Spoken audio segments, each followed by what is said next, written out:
Welcome to Mission Imperfect, the podcast about finding your own path, your own way, and embracing the imperfection of the journey. We're your hosts, life coaches, former HR professionals, and mums, Kirsty and Kathryn. We love to discuss the topics that come up time and time again for our coaching clients and which affect us all, from things like acceptance and boundaries to values and well-being and everything in between. Each episode ends with a question for you and us to reflect on.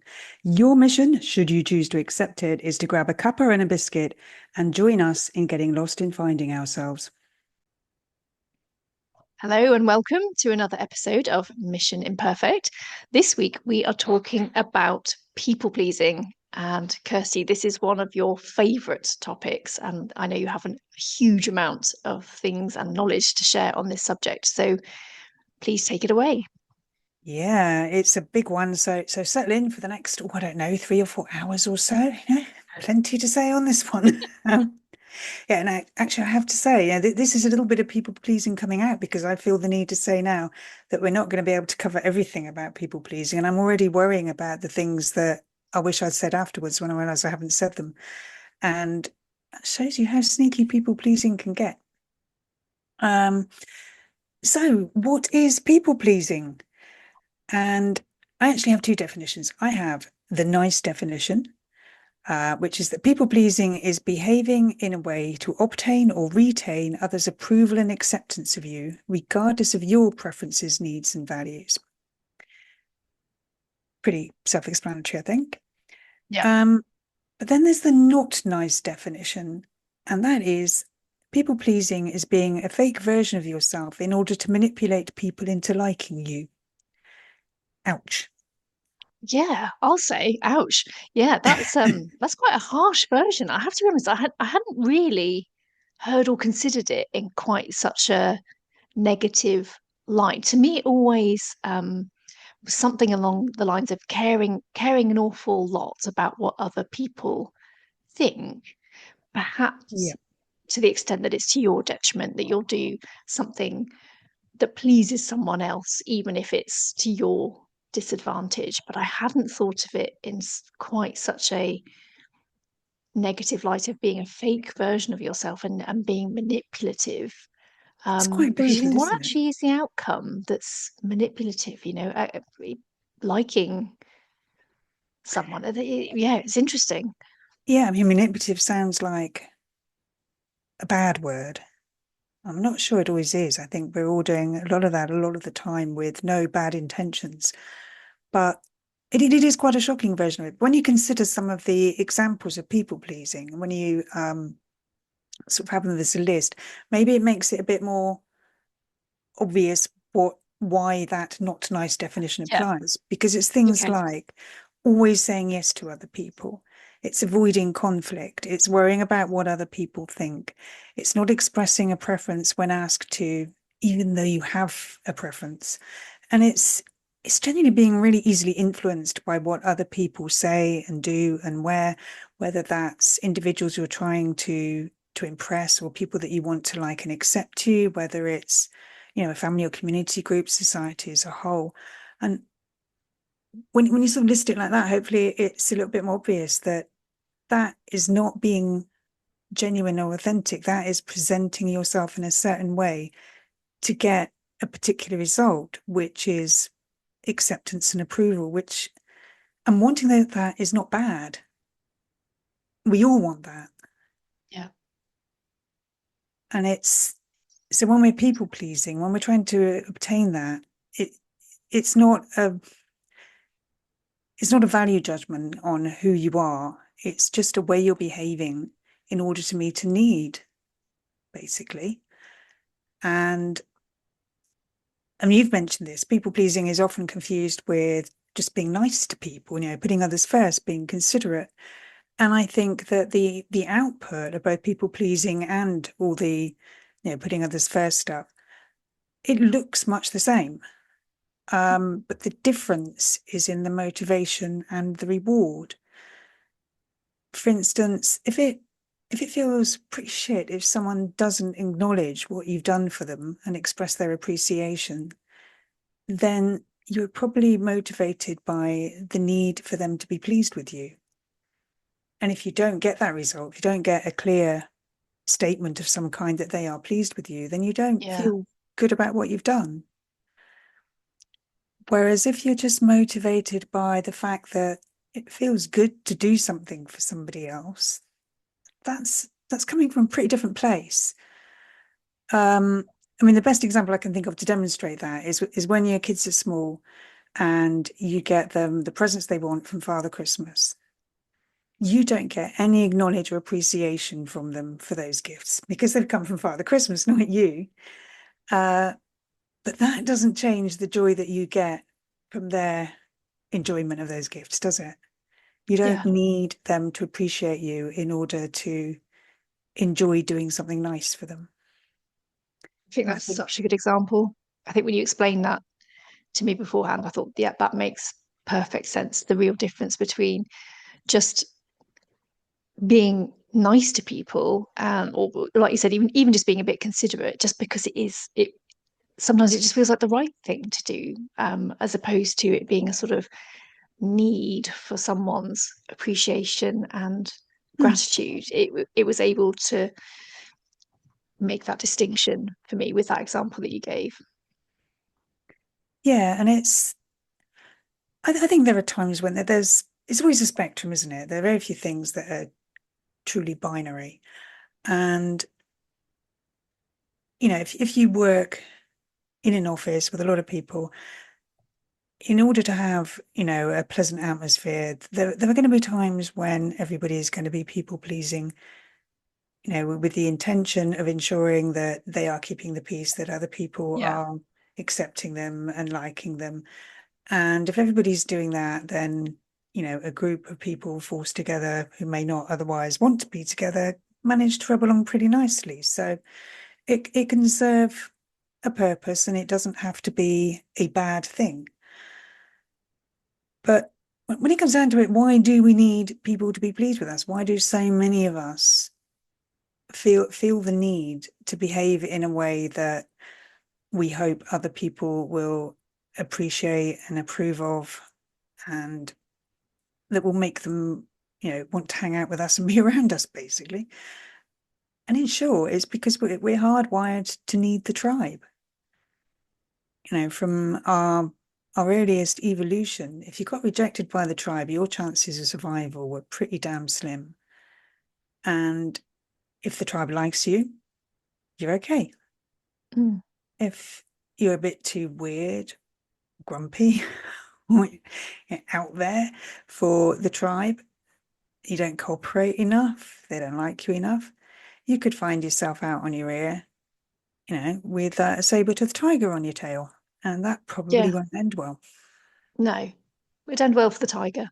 But yeah, what you were just saying though made so much sense. If you think about your modern day tribe, is can for many of us be like our workplace colleagues. We want to ensure that we are an accepted part of the team. So you can see how some people pleasing tendencies might come out in such a context to ensure that you're not someone that's effectively rejected by their work colleagues.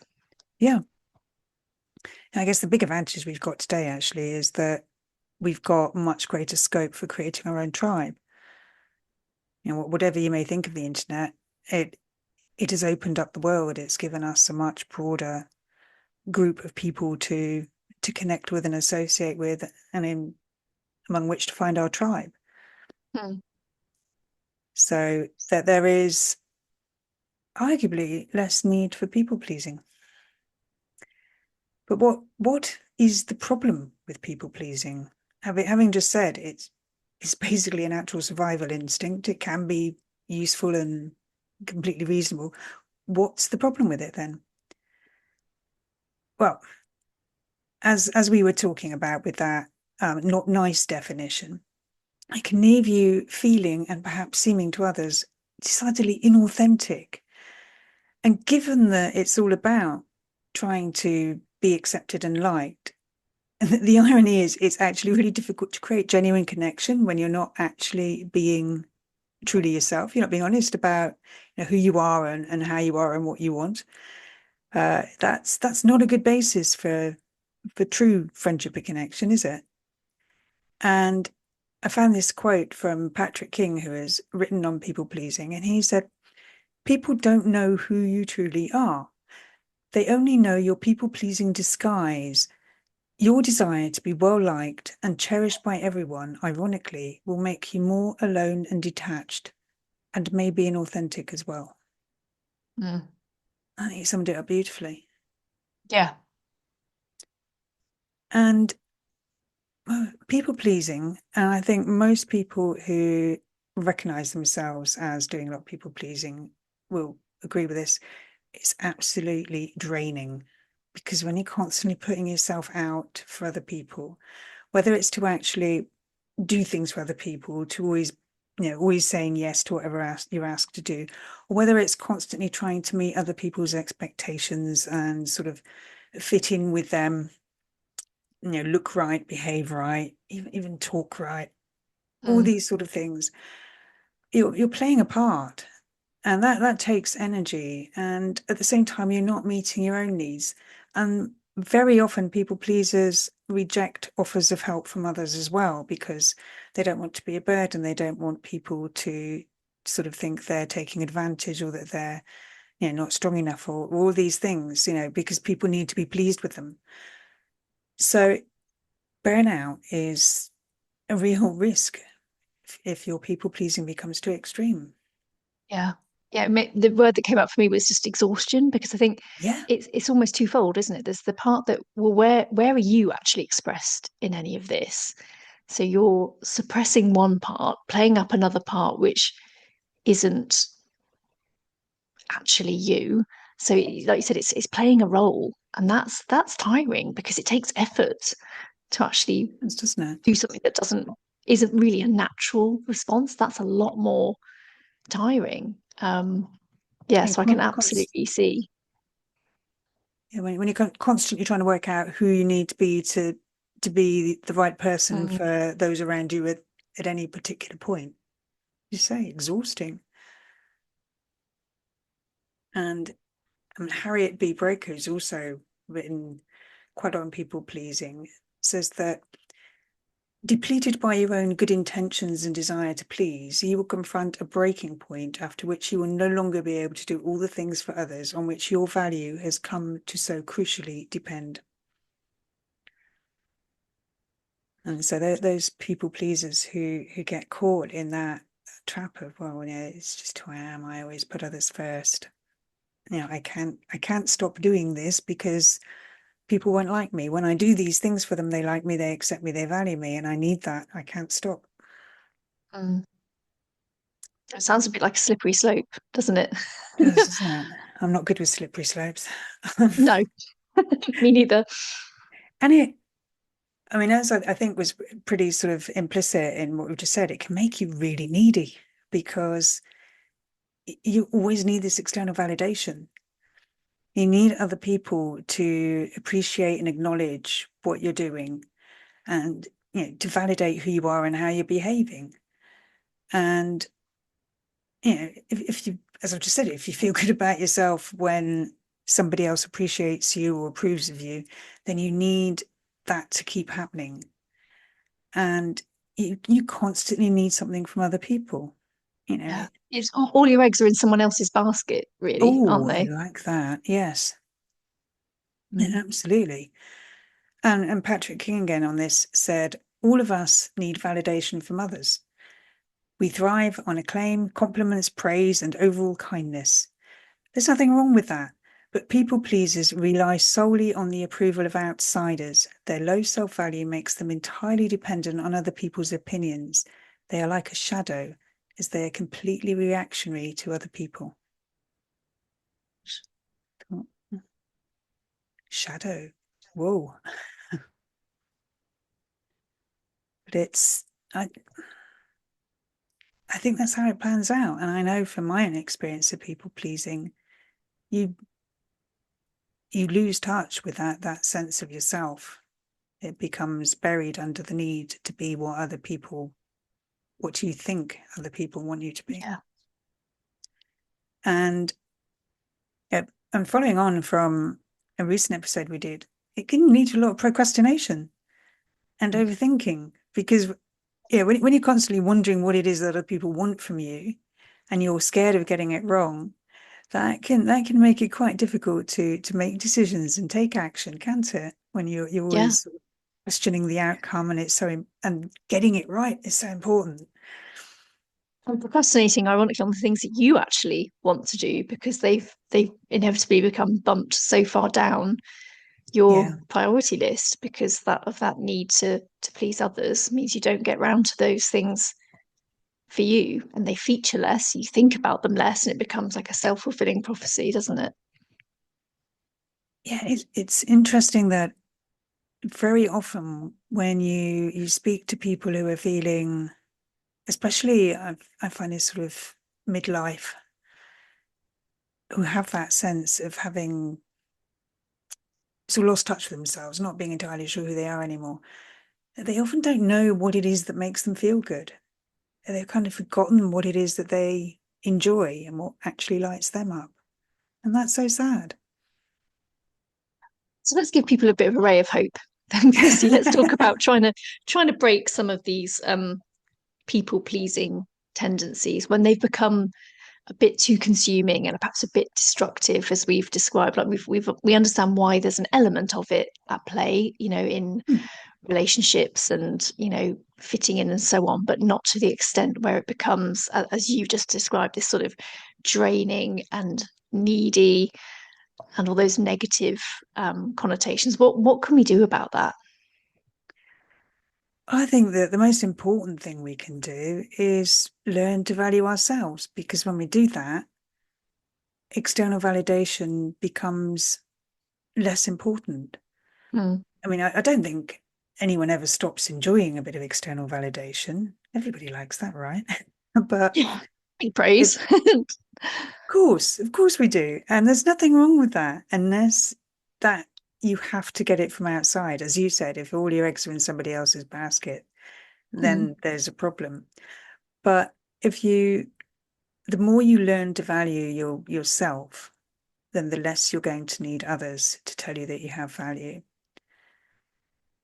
And of course, that's easier said than done, right? As we often say in our episodes, the way forward is not strewn with magic wands, sadly.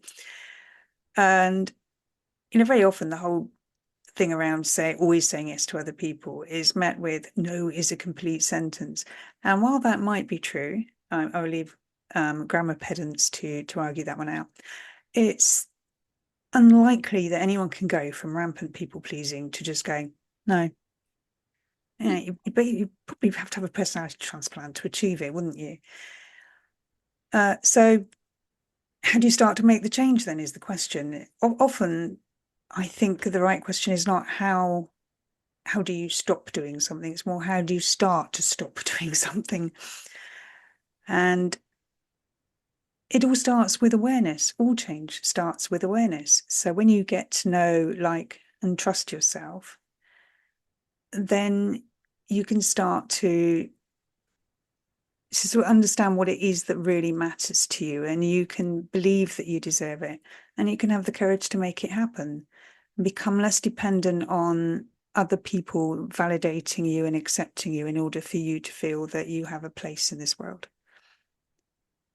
And we've talked before in other episodes about some of the tools that can help. Things like, no surprises, first on the list, coaching, brilliant tool. Journaling, podcasts, of course. There's so many books and courses and blogs, so many resources out there, paid and free, that you can use to help you start building that awareness of yourself and finding ways that work for you of understanding yourself better and managing your behavior in ways that work for you. Yeah, I think this is such an important point going on to it. It's not like flipping a switch. And No. it's not that on the other side of that, it's that you're going to become a really selfish, horrible person, because that's not what we mean at all. It's actually veer yourself back a little bit towards the middle. If we've got people pleasing at one end of the scale, when it's, in this sort of rampant scale, and being completely selfish and self-interested and treading all over people at the other end of the scale, where somewhere in the middle actually can feel a lot more comfortable. And you may not leap, you're certainly not going to leap all the way to the other end, but you may find it difficult to even get to the middle. But at least maybe if you think of it as a dial, let's start moving that dial by degrees slowly towards the middle. Yeah, So yeah, there's absolutely. some progress, small steps. And like you said, it always does start with awareness. I think awareness actually, even though it might feel like that's not really a step, it absolutely is. There may not be like a tangible outcome yet from that step, but it's like being aware of something. Because if it's not even on your radar, you're not going to act on it. So it has to be on the radar first for you to then think about, well, what can I now do with this? It's like turning the engine on before the car starts, isn't it? You've got to do that bit first. You haven't gone anywhere yet, but you've started the process. I don't know why I Yes. keep talking about. I couldn't make it biscuits. I'm sorry. I had to do that, and I don't know why I went for cars. Because we've spoken before about both our terrible driving skills. I did it in the last episode as well. But yes, I'm afraid I couldn't think of a starting biscuit analogy. Well, So apologies. well done for mentioning biscuits. I think that is the first mention this episode, which It is okay. Good. It's in there. shockingly tardy. So thank you. But yeah, I mean, there are, as always, there are so many techniques and tools out there. But I mean, a couple of things that I would recommend that I think can help get you moving forward. And the first one relates to something that you've just said around the opposite of being a people pleaser is not being a selfish asshole. I think that's part of the problem when you don't recognize that difference between people pleasing and just being nice to other people. Yeah. It can feel that you can't stop people pleasing without being a total git. And that is not true. Not being a people pleaser is doing nice things for others and believing in your own worth, regardless of whether others are pleased with you or not. I And love for that. I me, actually that think that's such a powerful takeaway for this episode because it doesn't mean you have to give up, if you like, doing nice things, but it's about the thinking and the motivation behind it.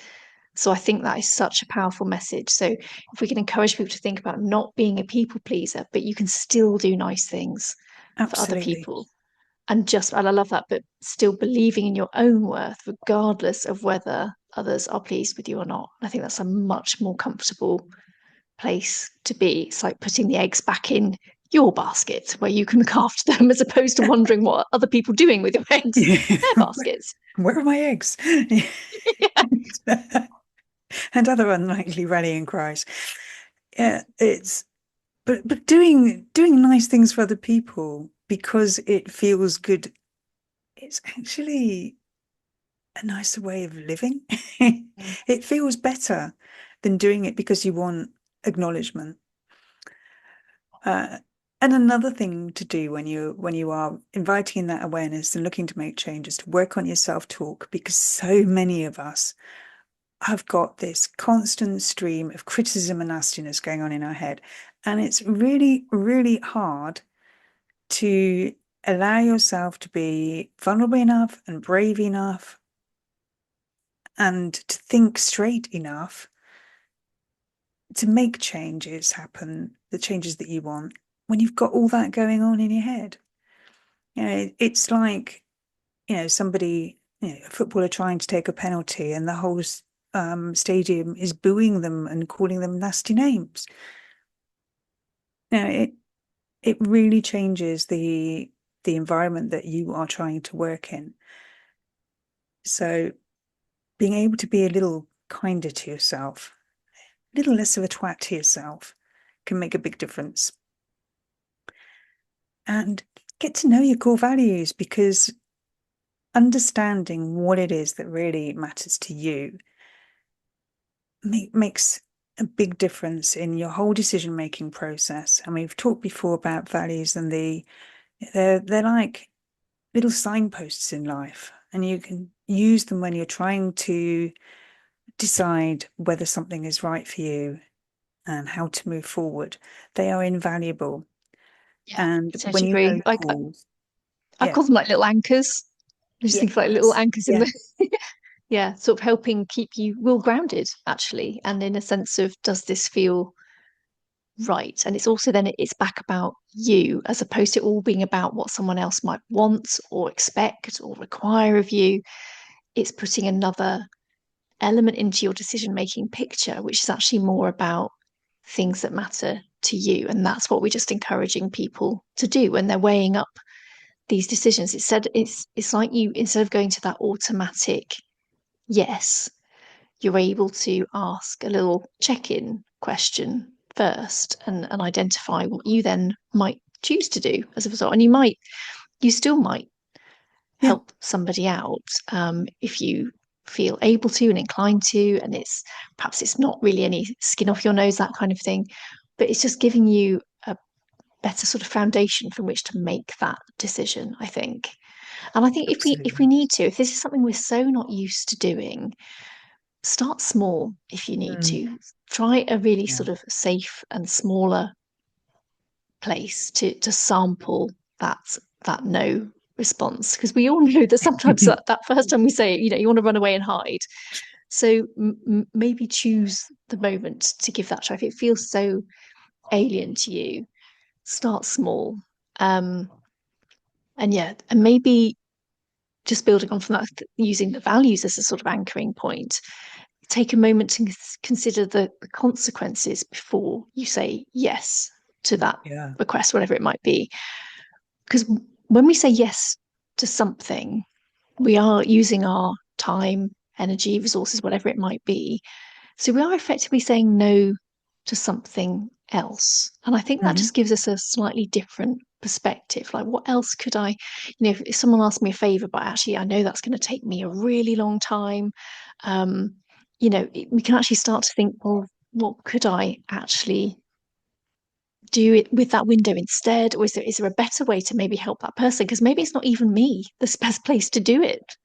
Sometimes there Yep. might be an assumption that you are because you are the go-to person and you always say yes.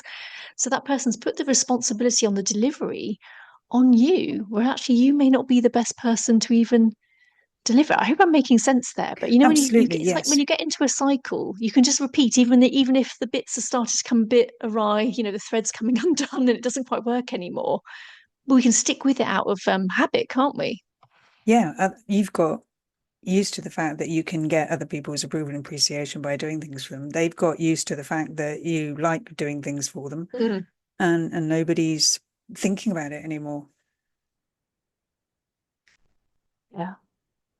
And I think there's something about thinking about that intention that we have when we're doing something for someone else about feeling good and feeling valued. What about translating that onto yourself instead? Isn't that actually Mhm. a double win? I don't know. I'd like to think that it could be.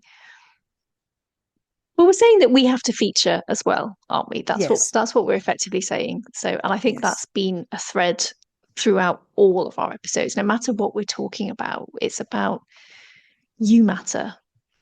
You have to Yes. look after yourself, and that is something that I think is totally applicable for people who may find themselves reaching, a long way down that sort of people pleasing barometer that we've been talking about, to the extent that it is detrimental to them, that they never get a look in, that it's all about other people. And I actually think it can slowly, well, I imagine, lead to resentment, actually, that maybe does there come a point where even the even the gratitude, if you get it, isn't really enough anymore. That's an interesting thought.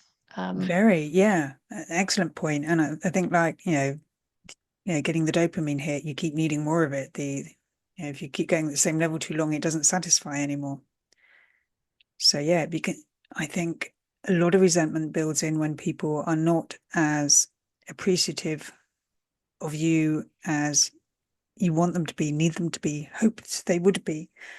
hmm, And that can be a hard thing to acknowledge, and it can make us feel bad about ourselves when we recognize that.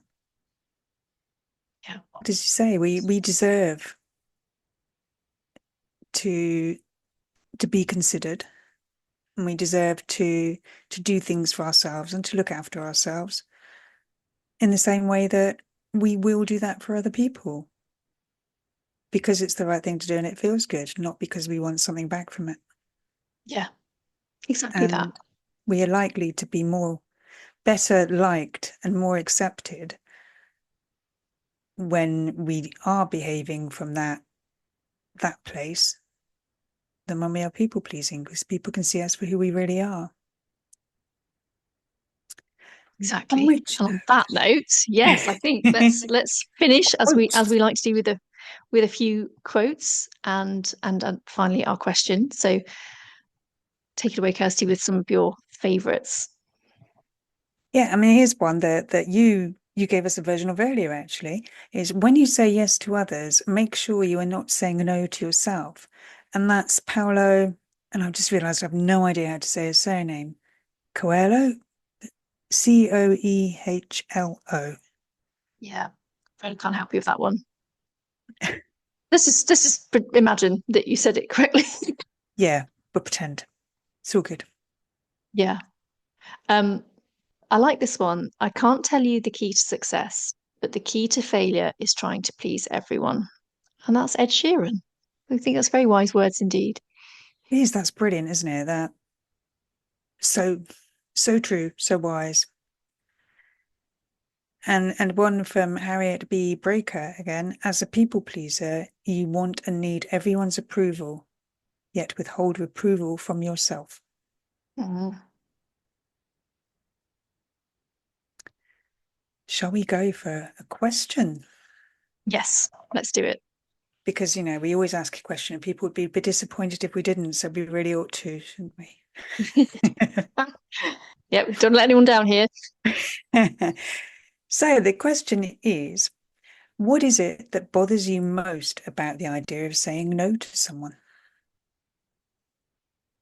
Yeah, so that's a really good question. I really wanted to say it doesn't bother me. Ha. Actually, that's not quite true. Do you know what? I am getting better. I am getting better because I think I have realized that sometimes if I say that no, I've said yes to something else. So I don't just say no because I want to say it so easily and let other people down for the sake of it. It's not about Yeah, that, but it is perhaps because I have considered alternatives and the consequences. But it is still a tricky one sometimes. I don't like the idea of someone feeling let down and then as a result that they might view me negatively as a result. But it is definitely situation dependent. So get for example, if it's a can you just help me with? And actually, I know full well they could actually do it themselves, or the whole teach a man to fish type scenario comes to mind. Could I potentially just be doing a disservice by just doing it for them? Possibly. So I don't know whether that's me trying to flip it to make myself feel better for the no, but I'd like to think there is a bit more to it than that because sometimes it's the easy answer is yes, and then you just do it. But yeah. longer term, there is sort of possibly a bit of fallout from that. And I'd like to think I'm getting better at it. But what about you, Kirsty? Tell us what do you dislike about saying no to people? Very similar, actually. I mean, and obviously we know the question in advance, so we have a chance to think about it. And in thinking about it, the two things that came up for me first were the person I'm saying no to being upset and the person thinking badly of me. But even as I recognized that, I sort of realized that it's probably more a case of how I'll feel if the other person is upset and blames me for it, rather than just the idea of them being upset. Um, yeah, it feels hard to be the cause of somebody else feeling bad. And that also comes down to, you know, that people pleasing thing of I don't want them to think badly of me. I don't want them to blame me. I don't want them to think I'm at fault. So yeah. Um, and I'm the more that I keep digging into my own people pleasing, I think the more aware I am of how often it is very needy, even selfish, and of how constantly trying to avoid, the possibility of even a minor emotional discomfort often leads to much bigger ones. But like you, I do think I'm getting better, and I don't believe in saying no just for the sake of it. But I very rarely phrase it as just no. It's usually other Mm. words. Yes, yes, me too, me too. Which is partly for my benefit as well, I'm sure. But Yeah, yeah, so sometimes just a no on its own just doesn't really feel like it cuts it, does it? I like to, how would I feel to be on the receiving end of just a no? I might wonder a little bit yeah, it's like, why. oh, And but then I also have to accept what those reasons might be. So anyway, let's wrap things up there. We've got a let's. lovely host of resources because this really is a specialist subject for you, Kirsty. So I know that you've got a kinder self-talk, exercise, values that we have mentioned before. And you've actually got some research that people can participate in on people pleasing. So we'll put the link for that in the show notes Thank you. and Yeah, also about your Be More Dolly workshop as well. So we'll put all of that in the notes for everybody. Um, I think that's it yeah. for this week. I think we are done, and we hope you enjoyed that, and then it gave you something to think about. And carry on just being nice people because that's who you are, not because you need anything back from it. Great advice. See you all soon. Thank you for listening to this week's episode of Mission Imperfect. Please visit the show notes for details on how to contact us and for any resources we may have on the topic discussed. Until next time, keep being imperfectly you. No one does it better.